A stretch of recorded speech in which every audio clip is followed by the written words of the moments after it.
विदेशी महिलाएं गर्भवती होने के लिए आती हैं भारत के कुछ गांवों में। गांव वाले भी हंसी खुशी उनकी मनोकामना को पूर्ण करते हैं। गांव वाले कितने सुंदर हैं, शारीरिक सौष्ठव कैसा है, उनकी आंखें कैसी हैं। विदेशी महिलाएं भारत के इन कतिपय गांवों के पुरुषों पर आकर्षित क्यों हैं? शुद्ध रूप से आर्यों का गांव है। यदि आर्य को हम परिभाषित करेंगे तो काफी समय लगेगा, हम वीडियो पर ही केंद्रित रहना चाहेंगे।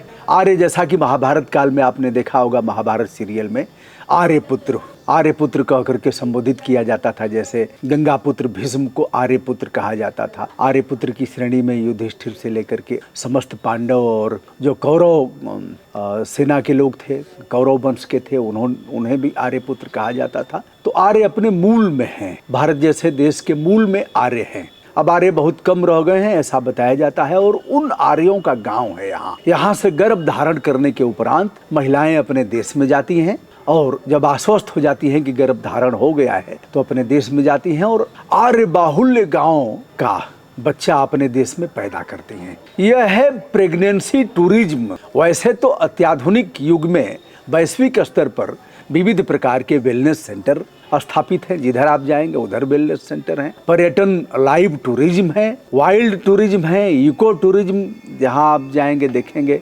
एडवेंचर टूरिज्म है, मेडिकल टूरिज्म है, कल्चर टूरिज्म के अलावा ओल्ड इंडियन विलेज टूरिज्म आदि स्थापित किए गए हैं, जहां लाखों लोग काफी पैसे खर्च करके जाते हैं, एंजॉय करते हैं, वहां रुकते हैं और फिर रिचार्ज होकर के अपने अपने काम में लग जाते हैं। लेकिन आज हम बात कर रहे हैं प्रेगनेंसी टूरिज्म पर, जहां विदेशी महिलाएं प्रेग्नेंट होने के लिए, गर्भवती होने के लिए आती हैं और लाखों रुपए खर्च करती है। वर्तमान वैज्ञानिक युग में IVF विधि प्रचलन में है। यदि आगे देखा जाए तो स्पर्म और एग को संरक्षित कर वर्षों बाद माँ बाप बना जा सकता है। इन दोनों को एक स्थान पर संरक्षित करने के बाद उस विधि को स्थापित करते हैं। टेस्ट ट्यूब, बेबी ट्यूब, यह सब प्रचलन में है, बताने की आवश्यकता नहीं है, जिससे बच्चे पैदा हो रहे हैं। किसी थर्ड पर्सन यानी तृतीय औरत के माध्यम से भी बच्चा पैदा किया जा सकता है।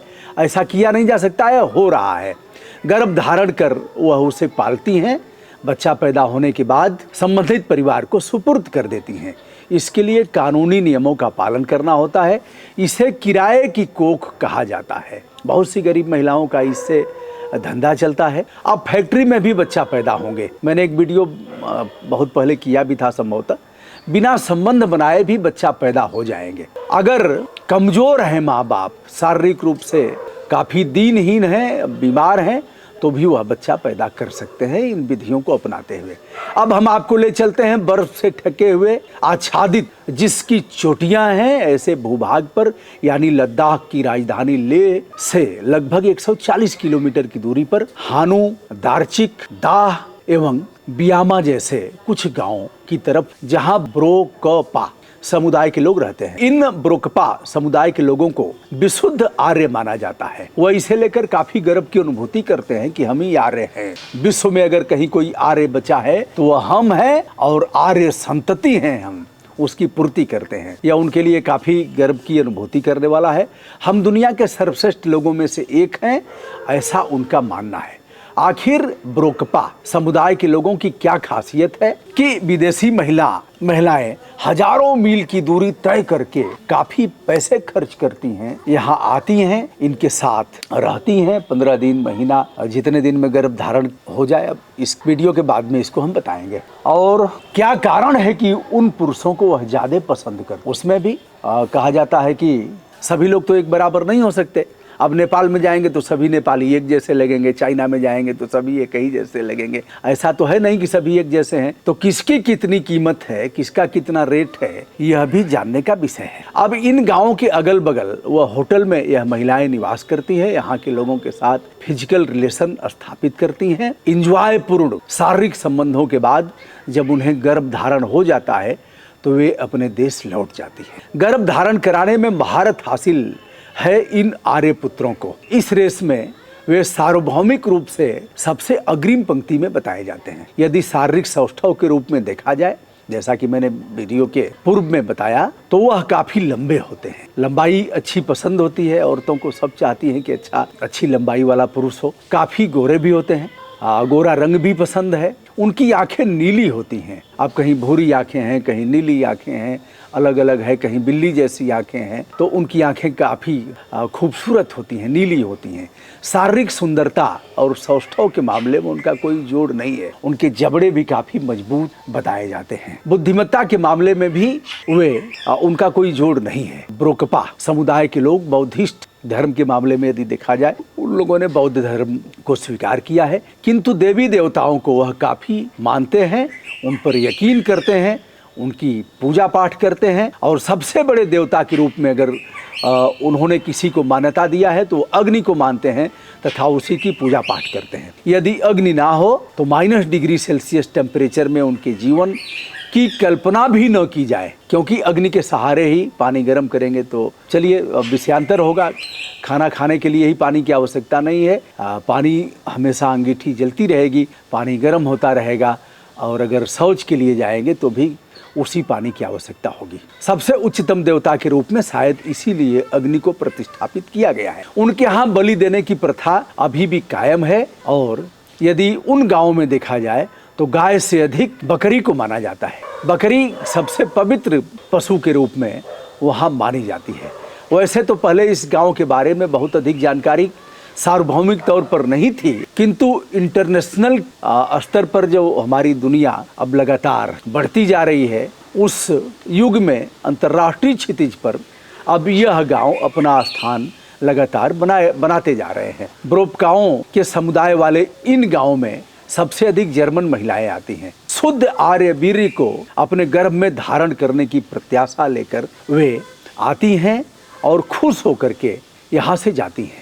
एक तो फिजिकल रिलेशन भी होता है अच्छे पुरुषों से, फिर गर्भ धारण भी करती हैं, इंजॉय भी होता है उनका। दोनों परिवारों के लिए ये अच्छा है। एक तो उन महिलाओं के लिए जो विदेश से आती हैं, दूसरा इन परिवारों के लिए जिन गांवों का नाम हमने बताया है लेह के, उनके लिए भी अच्छा है कि अच्छा आय का स्रोत विकसित होता है और फिर उनके लिए अच्छे अच्छे गिफ्ट और उपहार भी मिलते हैं। इन गाँवों में प्रेगनेंसी कल्चर को लेकर संजीव सेवन की डॉक्यूमेंट्री भी बनी है, जिसमें जर्मन महिला कैमरे के सामने स्वीकार करती है कि वह शुद्ध आर्य शुक्राणुओं की तलाश में, यानी वीर्य की तलाश में यहाँ तक आई है। जर्मन महिलाएं स्वीकार करती हैं कि हम जो कर रहे हैं वह किसी भी दृष्टि से अनुचित नहीं है। यदि बात किया जाए आर्य विलेज यानी आर्य गाँव जो हैं जिनका उल्लेख हमने किया है, तो वह लोग इसे बुरा नहीं मानते। इन गाँवों के लोगों को गर्भ धारण कराने का अच्छा खासा पैसा भी मिलता है और आर्थिक रूप से संपन्न महिलाएं